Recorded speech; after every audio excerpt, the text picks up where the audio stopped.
Pueden abrir sus Biblias, por favor, en Marcos capítulo 8.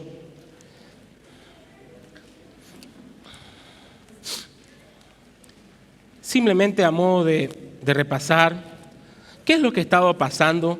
Recién en Marcos capítulo 8, y después de casi o un poquito más de 2 años, los discípulos caminando con el Señor Jesucristo, el Señor Jesucristo le pregunta: ¿quién dice ustedes que soy? ¿Quién verdaderamente creen? Y allí tenemos esa maravillosa declaración de Pedro diciéndole: tú eres el Cristo, el Hijo del Dios viviente. Pero inmediatamente el Señor Jesucristo le dice: qué bueno que sepan que yo soy el Cristo, porque voy a morir. En eso Pedro echa para atrás todas las palabras maravillosas que había dicho: no, Señor, no consideres el morir, por favor, considera. Y en eso le dice el Señor Jesucristo: apártate de mí, Satanás, y le da una dura reprimenda. Pero aún más profundo todavía, allí en Marcos capítulo 8, versículo 34, les dijo: si alguno quiere venir en pos de mí, niéguese a sí mismo, tome su cruz y sígame. Los discípulos hasta ese punto, déjenmelo decirse con absoluta certeza, no se habían rendido ante el señorío de Cristo. A pesar de estar 2 años caminando con Él, a pesar de las enseñanzas, a pesar de ser testigos de milagros, a pesar que ellos mismos habían hecho el ministerio de ir, sanar enfermos y reprender espíritus, aún en su corazón no había la completa redención. Y ¿saben qué? Eso debe traerle esperanza a su vida. Porque usted quizás lleva mucho tiempo aquí con nosotros, lleva caminando algunos meses, algunos años, y quizás todavía no ha rendido completamente su vida al Señor. Y así como vemos que el Señor Jesús no baja los brazos con su discípulo, no va a bajar los brazos con usted todavía. Y el Señor empieza a afinar su ministerio, y todo lo que vemos de Marcos capítulo 8 en adelante es dirigido hacia el corazón de los discípulos. ¿Y qué pasó después? Se fue a un monte a orar, se llevó solo a 3, reveló su gloria, escucharon la voz del Padre. Al bajar de ese monte se toparon con que los otros discípulos no pudieron expulsar un demonio. Y luego en la reunión interna: Señor, ¿por qué no lo pudimos hacer? Y el Señor fue claro: porque no tienen fe. Era un grupo de varones que no habían depositado su fe en Cristo como Dios y Señor. Por eso, y los manda a orar. Luego van recorriendo el camino. Y mientras el Señor Jesucristo va pensando en la cruz y en Jerusalén, ellos solamente van pensando en una sola cosa. Y este pensamiento gobierna sus corazones, y es lo que me hace a mí decir con absoluta certeza que no habían entregado su vida al Señor, porque lo único que ellos están pensando es en el poder y la gloria. ¿Por qué? Porque están discutiendo acerca de quién es el mayor, quién va a tomar el control, quién va a tomar el poder, quién va a recibir la gloria. Y ese fue nuestro último mensaje: el orgullo versus la humildad, ¿cierto? Y el Señor Jesucristo va a seguir trabajando con ellos. Y les dice: ustedes están pensando en la gloria y en el poder, pero yo les digo, los que creen en mí en realidad reciben el reino de Dios como este niño, y toma un niño y lo pone en sus brazos. Y es más, el que no sirve a este niño y el que quiera ser el primero debe ser el último y el primero en servir a este niño. El Señor puso el servicio como la meta de sus corazones, pero ellos están en otra meta. Y el Señor les dijo que cualquiera que atienda a ese niño también era como si lo atendieran a Él. Y cualquiera que entregara un vaso en nombre de Cristo recibiría recompensa. Y fue una promesa que le dejó. Pero el corazón de los discípulos no capta la promesa. El corazón de los discípulos está endurecido. El corazón de los discípulos no se quebranta. En ese momento no dijeron los discípulos: Señor, perdón por ser tan avaros, por pensar en el poder, por pensar pensar en la gloria y cada uno repartirnos ya los territorios. Perdón, no hay eso. Así que el Señor tiene que ser un poco más duro, el Señor tiene que ser un poco más claro. Y el Señor les va a dar una de las advertencias más duras que tenemos en la palabra del Señor. Y espero que la dureza con la que escucharon los discípulos, también hoy su corazón la pueda recibir. Hoy su corazón puede ser impactado por las advertencias del Señor. Y el Señor les dice básicamente a los discípulos: no caigan en la trampa. No caigan en la trampa. Acompáñenme a orar. Querido Señor, ayúdanos, Señor. Ayúdanos, Señor, Padre de todo corazón. Ayúdanos, Padre, a poder rendir nuestra vida a ti, Señor. Los discípulos no rendían su corazón, no se quebrantaban, Señor. Y a veces pasa lo mismo en este salón, Señor. Entramos y salimos intactos, Señor. Entramos y salimos igual, Señor. Simplemente tuvimos un sacudoncillo ahí espiritual, pero salimos sin tomar decisiones. Salimos, Señor, sin poder cambiar y transformar nuestra vida. Solo tu mano, Señor, solo tu poder, Señor, para cambiar y obrar en nuestro corazón, Señor. Ayúdanos, Señor. en Cristo Jesús. Amén. Ya le dije que el título de mi sermón se llama No caigas en la trampa. No caigas en la trampa número 1. ¿Por qué? De que tu pecado, no afecta a los demás. No caigas en la trampa de que tu pecado no afecta a los demás. Marcos capítulo 9, versículo 42 dice: cualquiera que haga tropezar a uno de estos pequeñitos que creen en mí, mejor le fuera si se atase una piedra de molino en el cuello y se la arrojase en el mar. Aquí hay 3 partes en este versículo: la advertencia, a quienes debían proteger y las consecuencias de los actos que no debían cometer. Número 1, cualquiera que haga tropezar. ¿Qué significaba esto? La palabra tropezar allí es escándalo. Escándalo, una palabra que en español la agarramos muy bien y sabemos de qué se trata. Pero originalmente el sentido de la palabra escándalo tiene el sentido de obstáculo o dificultad o poner trampa. Esta palabra, por ejemplo, la usaban los marineros cuando a veces se estaban acercando a una costa y pensaban que aún estaban lejos y de pronto el barco golpeaba contra una piedra. Y decían: hemos golpeado contra un escándalo. Había una piedra que no habían visto y esa piedra rompía el barco y causaba desastre. Y eso es lo que el Señor Jesucristo le está diciendo. Cuidado con causar dolor, desastre y hacer caer una trampa. ¿A quién?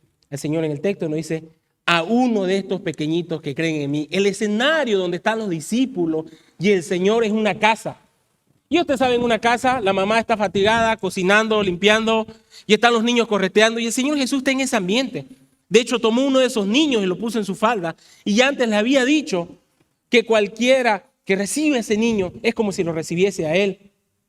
Pero ahora lo segundo que le voy a decir es: cualquiera de ustedes que haga tropezar a alguno de estos pequeñitos, y fíjense que dice que creen en mí. Ahora pinte la escena. 12 hombres rudos, grandes, mayores, 2 años y medio caminando con el Señor y aún no habían creído completamente en el Señor. Pero hay unos niñitos por allí que están correteando, que cuando miran a Jesús dice: Él es Dios. Porque el Señor dice: estos sí creen en mí. ¿Cómo es que estos niños llegaron a la fe? Primero, estamos en Capernaum, el territorio donde el Señor Jesucristo hizo muchos milagros, donde fue su base de operaciones. El Señor Jesucristo nació en Belén, pero creció en Nazaret, pero su ministerio se centró sobre todo en Capernaum. Allí, al borde del mar de Galilea. Y allí, al borde del mar de Galilea, estos niños habían escuchado que una vez el Señor Jesucristo, con una voz de mando, dijo al mar: enmudece, y el mar se calló. Estos niños también escucharon que un día, cuando los pescadores no habían pescado nada, el Señor Jesucristo a mediodía le dijo que echen la red al mar, y todos los peces se subieron. En ese momento Pedro y los demás cayeron de rodillas.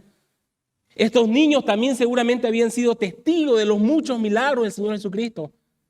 Estos niños seguramente conocían: él antes era cojo, él antes era ciego y ahora ven. ¿Saben por qué? Porque Jesús tiene poder. Y usted sabe cómo es un niño. Haga usted un truco de magia así de eso sencillo. El niño: ¡oh! Dice el niño: ¡wow! ¡Qué espectacular! Haga un truco delante de una persona adulta. ¿Y cómo lo hiciste? A ver. El niño no necesita mucha evidencia para poner su confianza plena. Y estos niños creían en el Señor Jesucristo como Dios. Y es contra ellos que les dice a los discípulos: cuidado, que lo que ustedes haga que ellos dejen de creer en mí o pongan piedra de tropiezo para creer en mí. ¿Por qué? Porque los niños siguen el ejemplo de los adultos. Los niños siguen el ejemplo de los adultos. Y el Señor les lanza la primera advertencia dura. Mejor es, antes que hagan eso, que se pongan una piedra de molino en el cuello y se lancen al mar. En esos tiempos, donde no había nada moderno, la manera de moler el trigo era tener una piedra redonda muy grande tallada, otra del mismo tamaño encima de ella y con unos mecanismos de palos y sogas, así como un trapiche, ¿cierto? Poner un animal al borde para que dé vuelta esa roca pesada, y por los huecos que tenía esa piedra arriba, filtraban ahí el trigo y eso iba moliendo. Tenían que ser rocas muy grandes, porque imagínense, para obtener un poco de trigo hay que echar bastante. Se cree que aproximadamente cada una de esas rocas llegaba a pesar hasta 1000 kilos, o sea, 1 tonelada. Y el Señor les dice, es mejor que se cuelen una de esas piedras allí en el cuello y que se lancen y caigan al fondo del mar, que hacer caer a uno de estos pequeños. ¿Por qué es mejor esa gran piedra?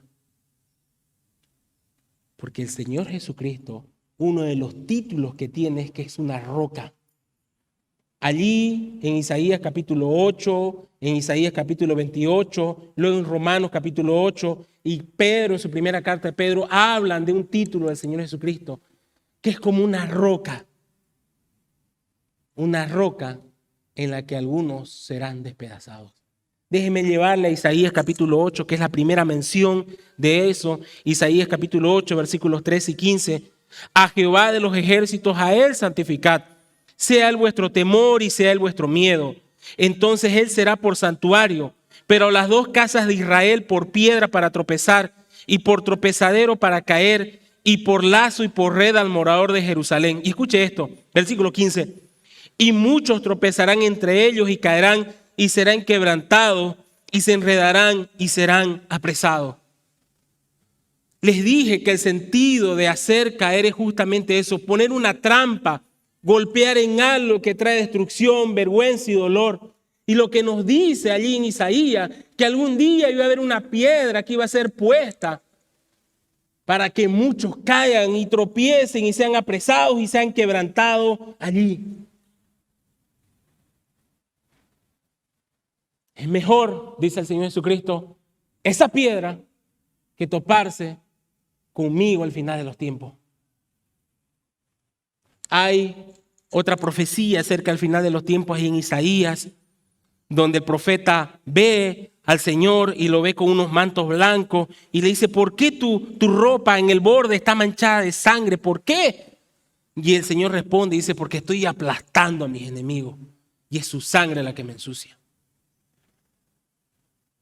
Usted está exagerando, hermano Fred, ¿no? Mateo capítulo 13, versículo 41. El Señor Jesucristo, hablando del día final, dice, enviará el Hijo del Hombre, otro título del Señor Jesucristo, a sus ángeles y recogerán de su reino a todos los que sirven de tropiezo y a los que hacen iniquidad.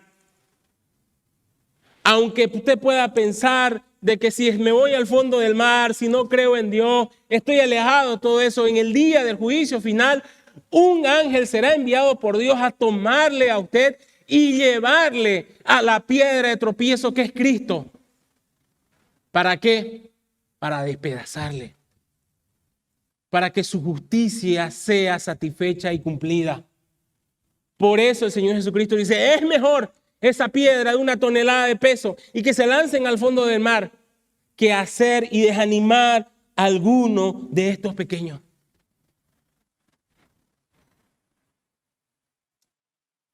Hay dos cantantes que tienen cierta fama, se llaman Jesse y Joy, son unos hermanos.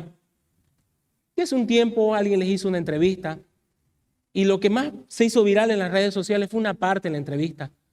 Cuando el entrevistador le dice, ¿y cómo fue su vida en su casa? ¿Cómo fue su vida en familia? ¿Cómo se criaron? Y ellos responden, nuestro papá era pastor. Oh, le dice el entrevistador, ¿y cómo impactó eso en su vida?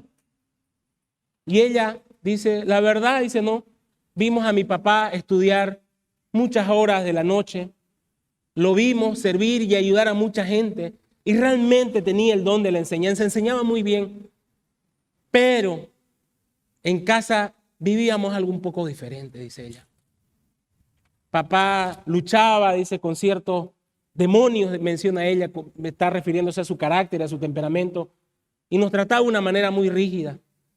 Y ella dice, y uno es niño, dice, y uno escucha lo que papá enseña, pero ve también lo que papá hace y dice, ¿y qué hago? ¿Qué camino tomo? El hermano que también está en la entrevista dice, sí, la verdad es que papá creo que nos crió muy a la antigua, fue muy duro con nosotros, muy áspero. ¿Y qué les marcó entonces? Le dice su papá, bueno, tenemos algunos principios, nos manejamos muy bien, pero ahí nomás. Es triste. Es triste. Ahora déjenme decirle algo, queridos papás.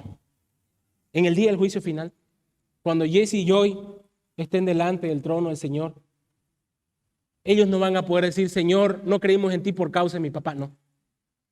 Cada persona que se presente delante del trono de Dios se irá al infierno a causa de su pecado, a causa de su rebelión, a causa de despreciar el amor de Cristo. Nadie puede llegar al cielo y decir, Señor, si me hubieran dado un mejor ejemplo, si no me hubieran ofendido, no. Pero en el día del juicio final, el papá de estos niños, hermano en Cristo, tendrá que rendir cuentas ante Dios por cómo guió a su familia y cómo lo desvió. Queridos padres, sé que usted muchas veces dice, yo lo llevo a mi iglesia para que la iglesia avanza para que los líderes le enseñen. Lo llevo a la iglesia y a la escuela dominical para que los maestros le enseñen. Porque yo no sé de la Biblia, yo no sé enseñar. Déjeme decirle algo. Usted es un teólogo en su casa. Usted enseña teología en su casa todos los días. ¿Pero cómo? Con su ejemplo. El lugar que le da a Dios en su vida es lo que sus hijos pueden ver. Y si usted le dice a su hijo el domingo, vamos hijo, ¿y por qué papá? Pues no nos quedamos. No, la iglesia es importante, Dios es importante. Pero si lo único que saben de Dios es eso y entre semana nada, ni Biblia, ni oración, ni reflexión, ni nada, entonces usted le está enseñando que Dios es algo que nos ponemos el domingo y que se acaba hasta mediodía. Ese es el ejemplo que le da. Querido papá, es su responsabilidad. El día del juicio final, querido padre, no va a ser su esposa la que se quedó en casa, la que va a ser llamada a rendir cuenta a su familia. Así como Adán fue llamado en el huerto del Edén a rendir cuentas por lo que había sucedido, así será llamado usted y le dirá, te di hijos y los llevaste o los alejaste de mí. ¿Los acercaste o los llevaste lejos de mi palabra? Queridos padres, no hay nada más poderoso que el ejemplo. No hay nada más poderoso que el ejemplo. Esa es la enseñanza más poderosa. Y de la forma en que usted vive su cristianismo, habla de su cristianismo en esta semana y el lugar que le da a Dios es exactamente el lugar que probablemente sus hijos le den a Dios.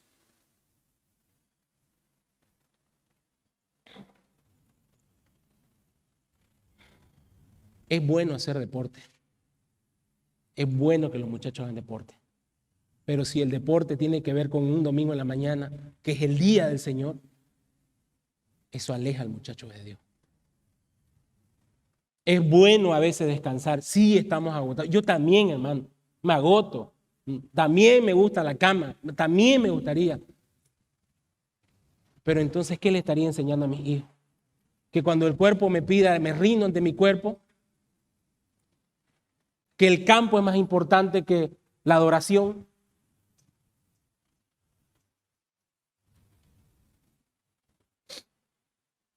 Hay hermanos que son mayores aquí en la iglesia y que tienen hermanos menores.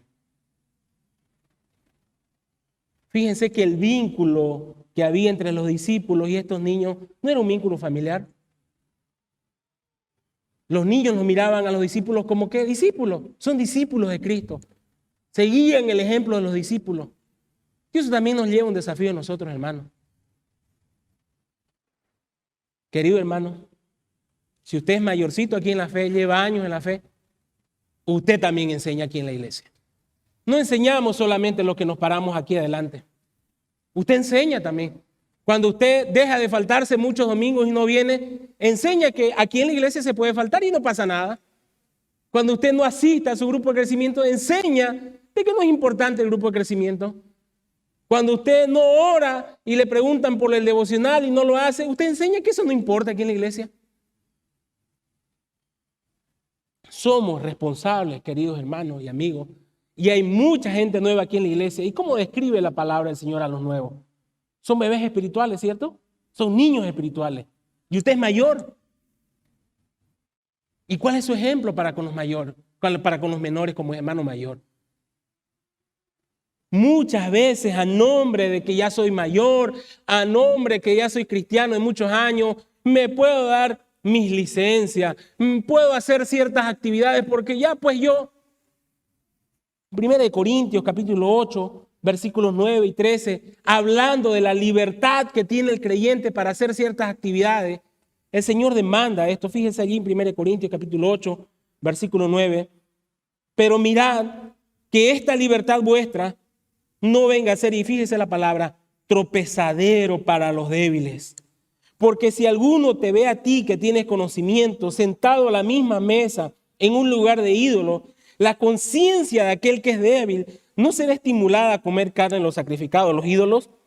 El problema que tenía Corintio en específico era si debían comer ciertas carnes o no. Pero trasládenlo usted a cierto tipo de actividades que son dudosas en nuestro presente. Y dice el versículo 11, y por el conocimiento tuyo, escucha esto, se perderá el hermano débil por quien Cristo murió. De esta manera, pues, pecando contra los hermanos e hiriendo su débil conciencia, contra Cristo pecáis. Por lo cual, si la comida le es a mi hermano ocasión de comer, fíjense este acto de amor, no comeré carne jamás para no poner tropiezo a mi hermano.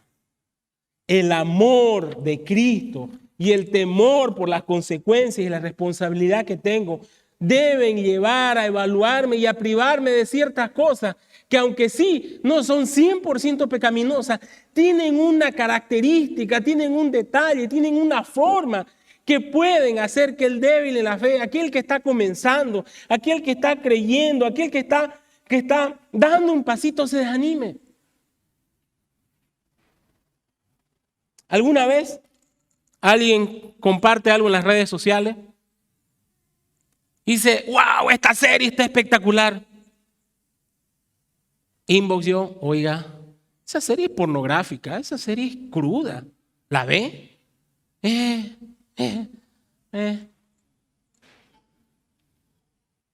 Este recuerdazo de los años 80, qué inolvidable. Oiga, ¿usted escucha esa música? Una cancioncita, me trae recuerdos, pero no dice nada malo. ¿Saben qué? A veces veo que cuando observo estas cosas en alguno de mis hermanos, lo que dicen es, ya está bien, no lo voy a compartir, no lo voy a publicar, para mí no vas a hacer. Lo que hace que caiga de tropiezo a tu hermano, también pues causa daño en ti. Este no es un llamado a que ocultemos ciertas cosas. Este más bien es un llamado a que tengamos vidas abiertas y transparentes. Y lo son porque en casa no podemos ocultar quiénes somos.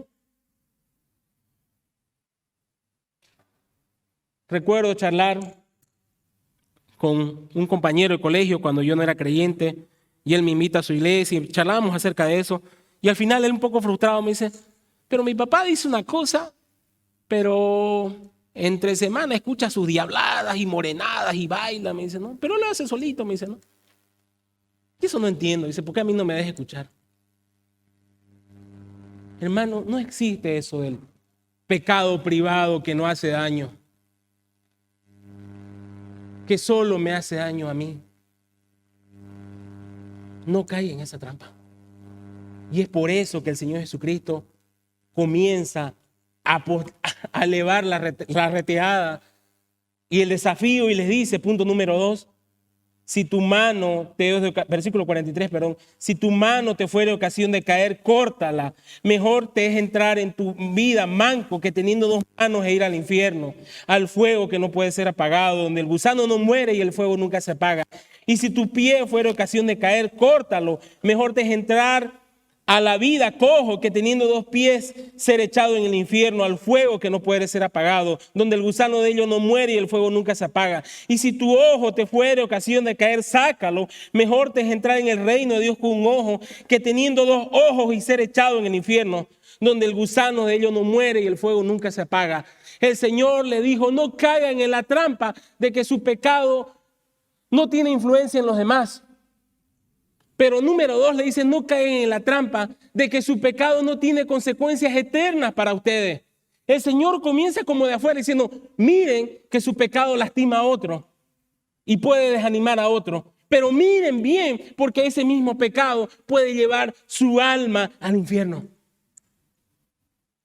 La palabra que utiliza allí el Señor Jesucristo para infierno era la descripción de un lugar físico que existía allí en Jerusalén, en las afueras.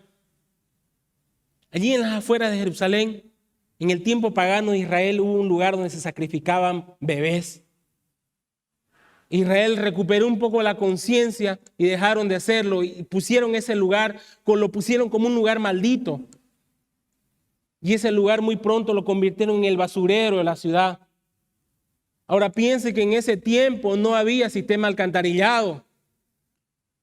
Y muchas de la inmundicia, las letrinas iban y serían arrojadas en esa zona.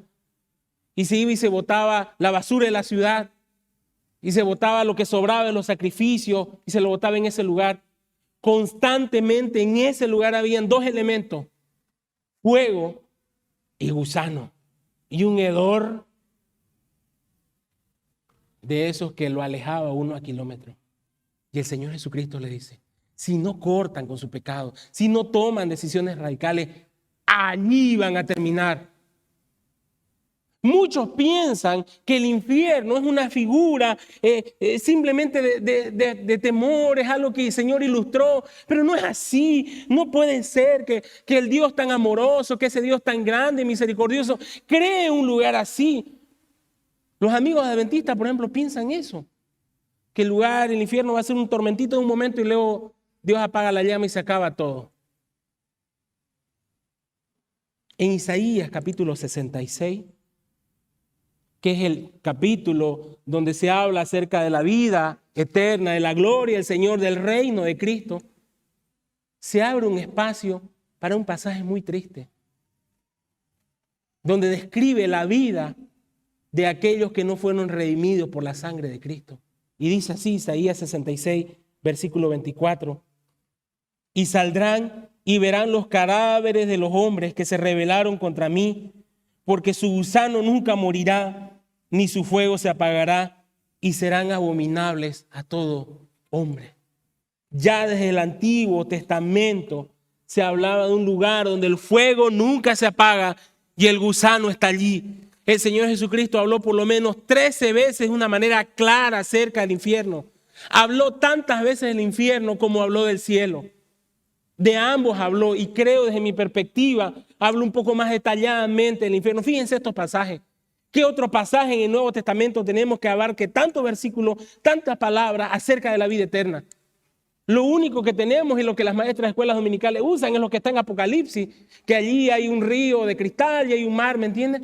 Pero en el Nuevo Testamento no tenemos una descripción plena del cielo, pero sí tenemos una descripción clara, donde también se nos dice que ahí será el lloro y el crujir de dientes por la eternidad.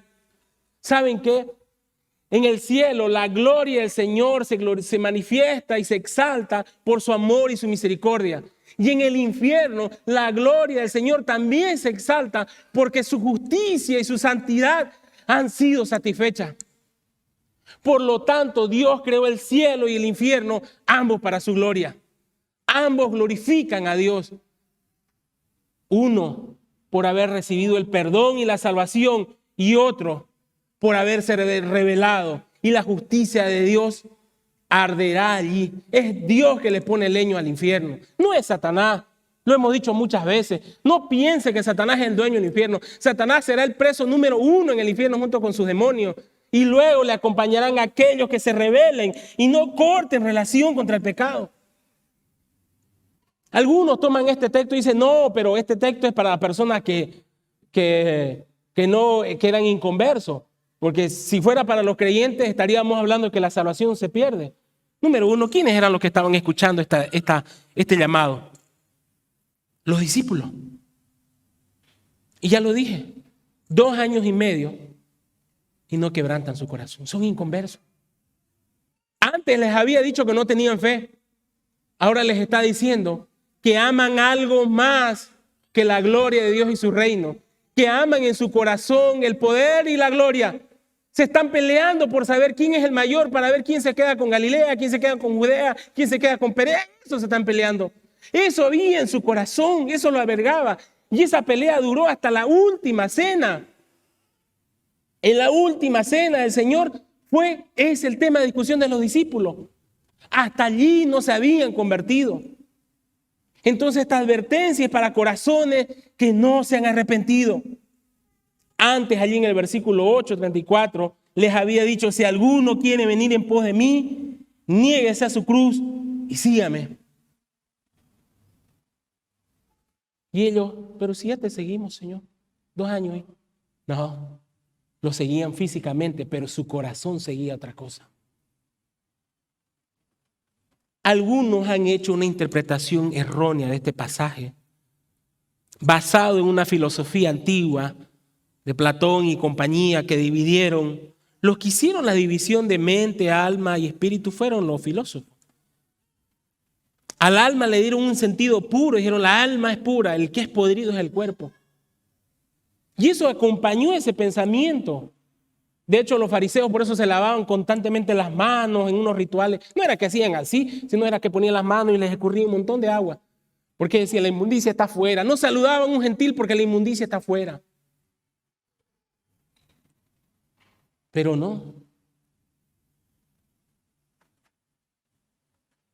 no era el cuerpo. Pero algunos tomaron estos pasajes e hicieron daño a su cuerpo. De acuerdo con la tradición y algunos escritos antiguos, Orígenes, uno de los grandes teólogos de la Grecia primitiva, dice que se castró por voluntad propia interpretando este pasaje. Otro, según Atanasio, describe que Antonio, el fundador del monaquismo, el monaquismo fue un movimiento entre el año 200 y 300 después de Cristo, que empezaron a reunirse un grupo de hombres y dijeron: el mundo es pecador, el mundo es malvado, y para alejarnos del pecado y para salvar nuestra alma, se fueron al desierto a vivir primero en unas cuevas, en unos lugares inhóspitos. Luego empezaron a construir edificios y esos eran los monasterios. Esos son los lugares que ahora van a Europa y son atractivos turísticos. Empezaron a construir eso para alejarse del pecado. Uno de esos, su fundador, dice que nunca se cambió su túnica, nunca se bañó, nunca se lavó ni sus pies por muchos años. Otro, Simeón, por los últimos 35 años de su vida, se subió en un pedestal. ¿Saben? 35 años de su vida subido en un pedestal que primero era de 6 metros, luego fue de 9 y luego fue de 15. Y vivió allí en ese pedestal para alejarse y no estar tocando a la gente pecadora ni que su cuerpo se acerque al pecado. El pastor John MacArthur dice, comentando este pasaje, y no crea que eso se quedó allí. Dice que él conoció un hombre que llevaba un cinturón y dentro de ese cinturón había metido muchos clavos y esos clavos laceraban su cuerpo a medida que transcurría en el día. Y según este hombre, ese dolor le recordaba que debía alejarse del pecado. ¿Qué es lo que enseña la Iglesia Católica? Cuando un joven y una señorita desean servir a Dios, venga, pero no se puede casar, no puede tener esposo, no puede tener hijo. Subyaciendo la enseñanza que el sexo y la sexualidad es sucio para el alma y el cuerpo. De ahí que nosotros por cultura tenemos vergüenza de hablar de sexualidad en nuestra casa. Por cultura. Lo tenemos como algo que es negativo. Sin embargo, Dios dio la sexualidad como un regalo. Y dentro de los límites que Él propone dentro del matrimonio es bellísimo. Fuera de los límites es un desastre. El Señor les había enseñado a los discípulos, justamente cuando les reclamaron que por qué no se lavaban las manos, le dijo: no saben, no es lo que comen con sus manos sucias lo que los contamina. ¿De dónde salen los malos pensamientos? ¿De dónde? Del corazón. El problema no está en mis manos, el problema no está en mis pies, el problema no está en mis ojos, el problema hace aquí adentro. Aquí en esta máquina de ídolos, aquí es donde se revelan, aquí es donde los pensamientos se maquinan. Pero entonces, hermano Freddy, ¿cómo interpretamos el pasaje? Les dije, el Señor Jesucristo comenzó por fuera y les dijo: fíjense a quienes afectan, fíjense que a ustedes les va a afectar. Pero hagamos el ejercicio. El texto nos habla de manos pies y ojos. Digamos que yo quiero tomar ese florero. ¿Qué es lo primero que hago? Mirar el florero, desear el florero. Y luego dirijo mis pies y lo toco, ¿cierto? No puedo tocar algo sin antes dirigir mis pies hacia ese lugar. Y no puedo desear algo sin antes no desearlo en mi corazón. Así funciona el pecado. Y lo que el Señor le estaba diciendo a los discípulos es, ¿qué es lo que aman? ¿Qué es lo que quieren sus manos? ¿A dónde quieren ir sus pies? ¿Qué es lo que sus ojos están deseando? ¿Qué es lo que deseaban? El poder, el trono de Jerusalén. Se peleaban quién iba a quedar en los cargos, las pegas, la plata, la miel del poder. Y todo pecado funciona así. Así funcionó el primer pecado. Vaya a su Biblia, por favor. Génesis capítulo 3, versículo 1 al 6. Aunque no se trata esta enseñanza acerca de cómo pecamos y cómo defendernos del pecado, pero creo que es importante señalar cómo realmente llegamos a pecar y cómo funciona el pecado en nuestro corazón. Y cómo no mirar el primer pecado registrado en la Biblia. En Génesis capítulo 3, versículo 1 dice, pero la serpiente era astuta más que todos los animales del campo que Jehová Dios había hecho, la cual dijo a la mujer, con que Dios os ha dicho, no comáis del todo el árbol del huerto. Y la mujer respondió a la serpiente, del fruto de los árboles podemos comer, pero del fruto del árbol que está en el medio del huerto, dijo Dios, no comeréis a él, ni le tocaréis para que no muráis. Versículo 4.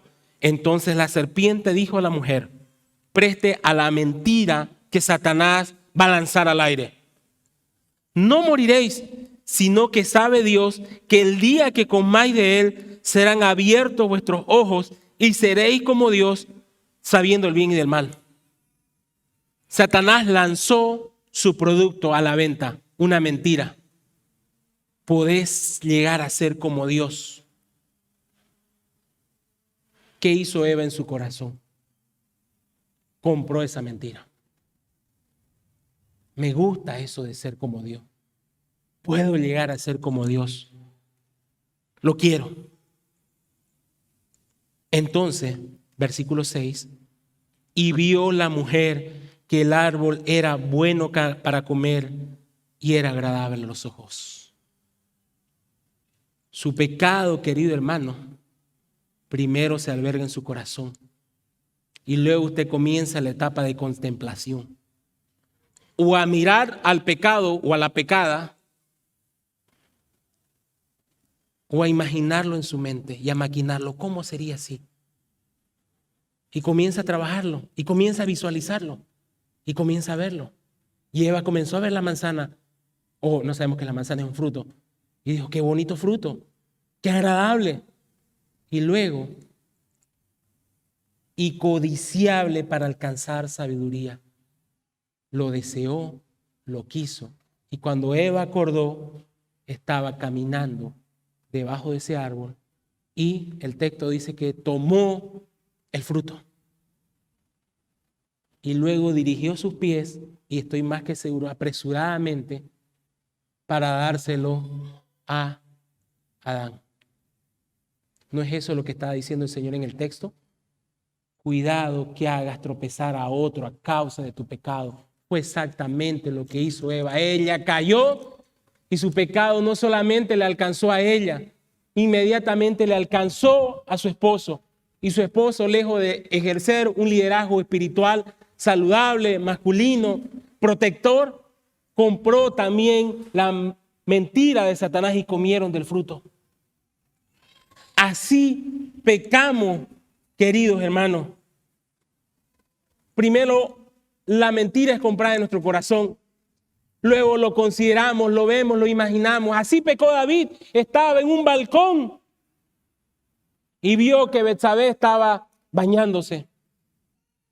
Y en un corto tiempo, el hombre que era conforme al corazón de Dios se convirtió en un adúltero y en un asesino.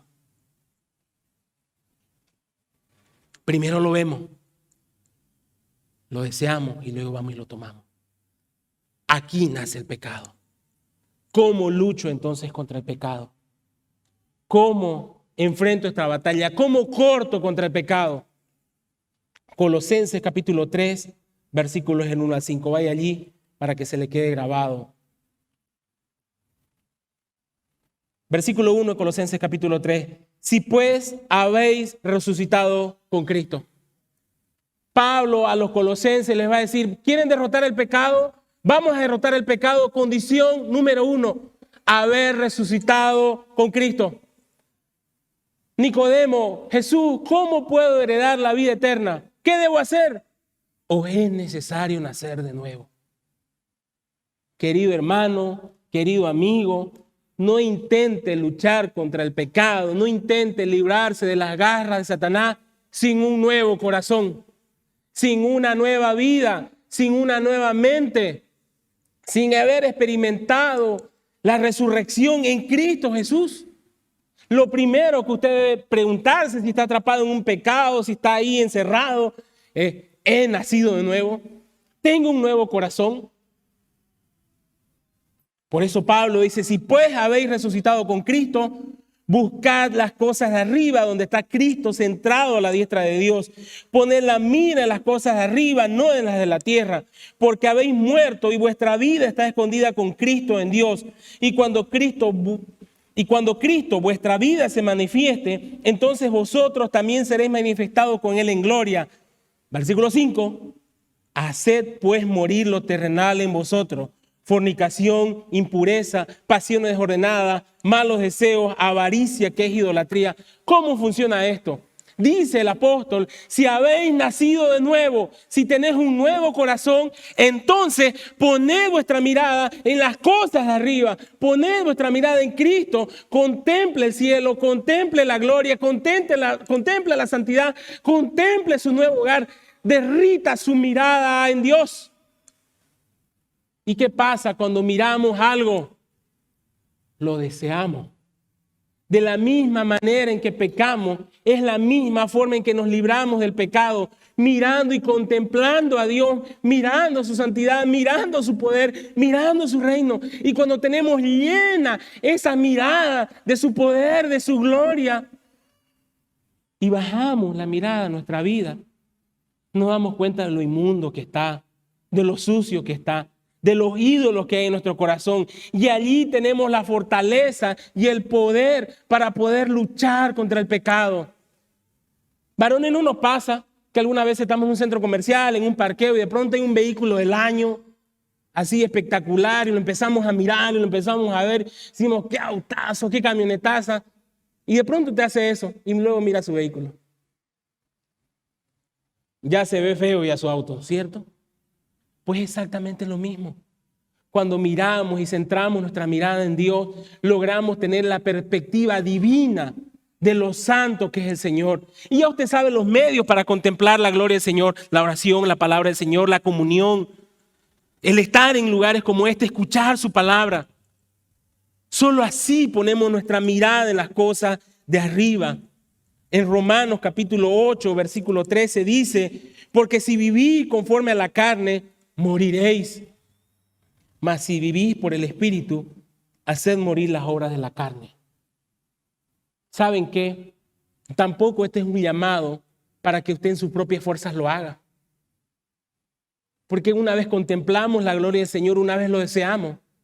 Así como apareció Satanás para ofrecerse, para hacer pecar, Dios inmediatamente nos manda a su Espíritu Santo. Nuestro ayudador, nuestro consolador, Él nos fortalece. Por medio de Él y a través de Él y llenos del Espíritu Santo es que hacemos morir lo terrenal. No es una llamada a dar su mejor esfuerzo, es una llamada a rendirse y dejar todo esfuerzo en Cristo Jesús y rendir su vida completa y dejar que Cristo lo llene. Pues no es lo que acabamos de cantar. Dame de beber de tu poder, tu inagotable amor. Tú eres el dueño de todo poder. Así que cuando derrotamos el pecado, cuando hay santidad en nuestra vida, no debe haber un sentido de orgullo, decir yo soy mejor que fulano. No, yo soy peor que fulano si no fuera por la gracia de Dios, si no fuera por el poder del Espíritu Santo. Pero necesitamos una mirada del reino. ¿Dónde está puesta su mirada? ¿Qué es lo que está anhelando su corazón? ¿Qué es lo que contempla ¿Qué es lo que mira con amor y agrado?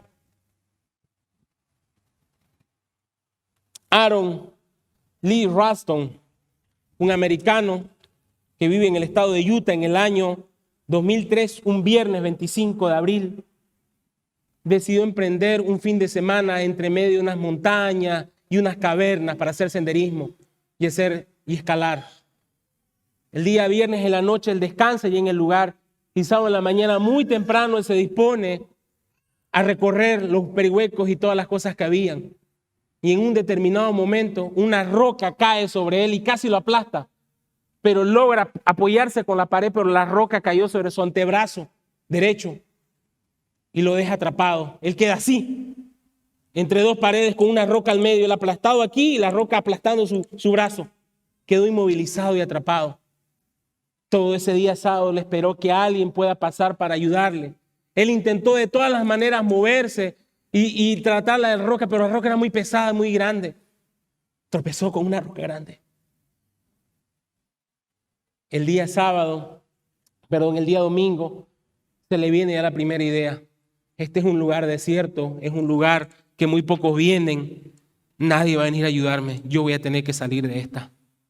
Y la única manera quizás sea arrancándome el brazo. El día lunes, dolorido,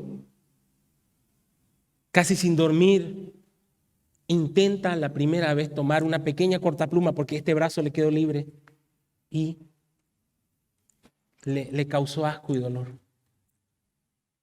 Y lo dejó. Para el día martes, sus provisiones de agua y alimento, él llevaba una pequeña mochila atrás y con esa podía sacar un poco de agua y alimento, se terminaron. Y toda esperanza de que pueda recibir ayuda había acabado.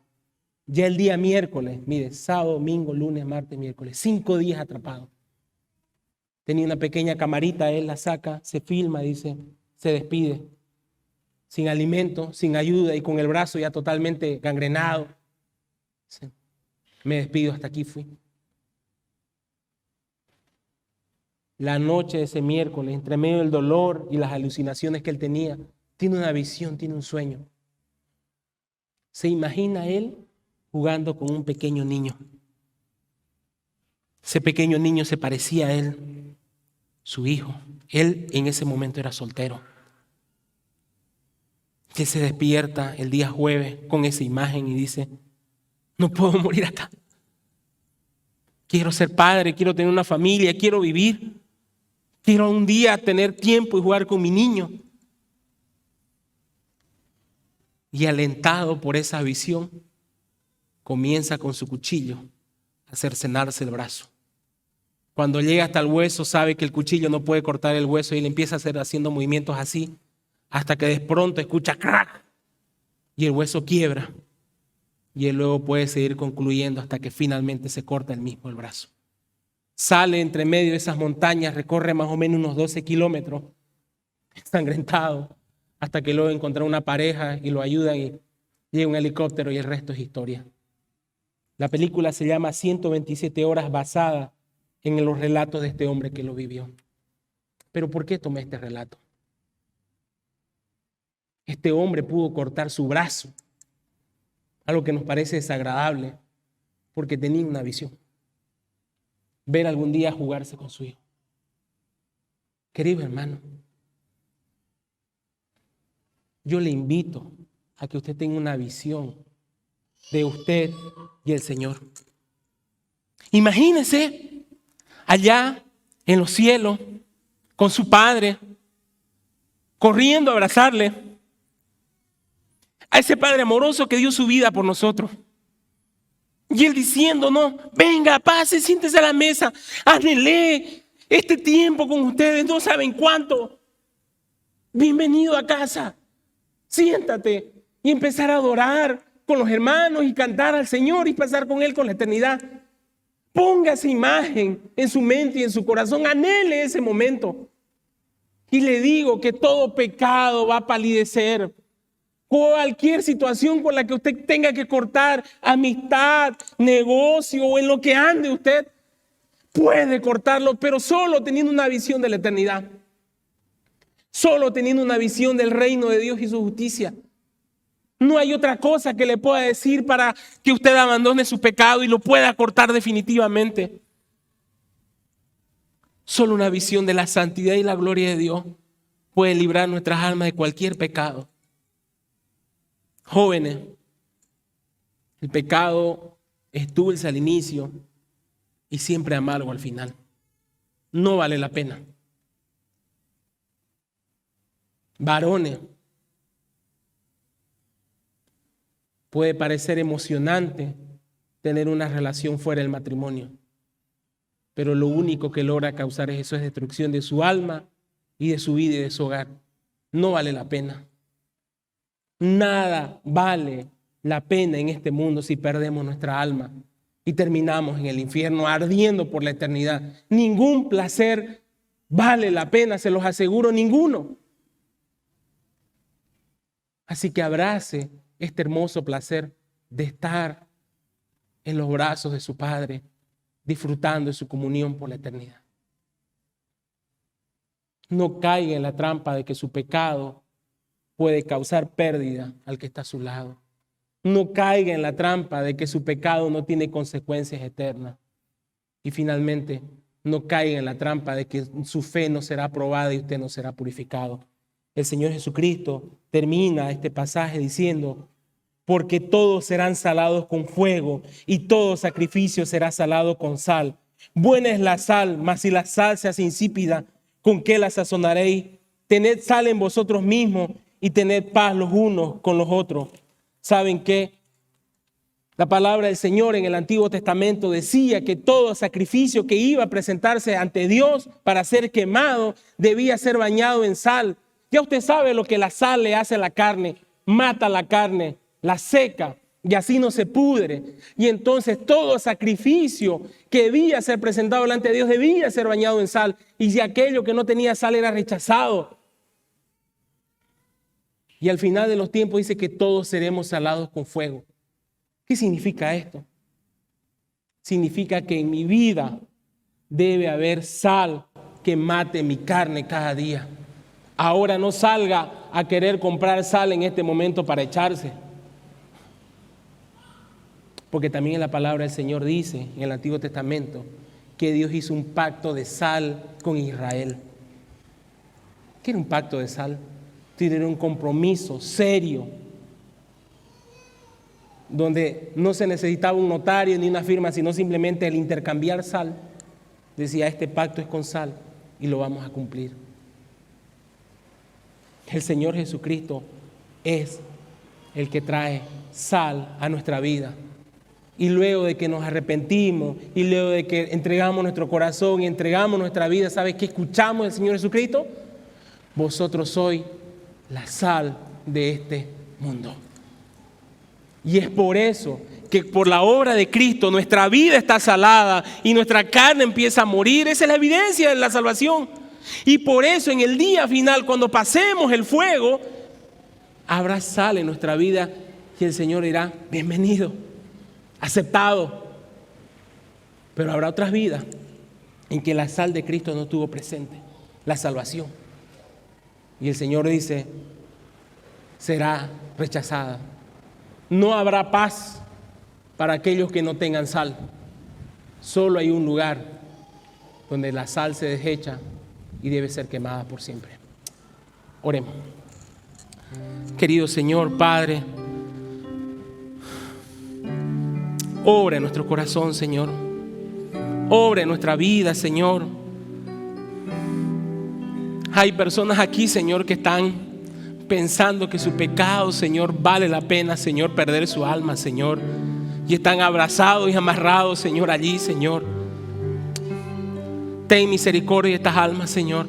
Dale, Señor, una nueva visión, Señor. Están mirando lo terrenal y no lo eterno, Señor. Están mirando, Señor, el placer temporal y olvidando la gloria eterna, Señor. Oro por mis hermanos, Señor, por aquellos que se han debilitado en el espíritu, Señor, y que la carne les está ganando, y que ya no oran, y que ya no leen, y que están apagados, Señor, y están perdiendo el sabor de la salvación, que su vida parece que no hay sal, Señor. Oh Padre, Señor, purifica nuestras vidas, Señor. Limpia nuestras vidas, Señor. Ayúdanos, querido Padre, Señor. Ten misericordia de nuestras almas, Señor. Quiebra, Señor, el poder del pecado en nuestras vidas, Señor. Y trae salvación y sanidad, Señor. En Cristo Jesús. Amén.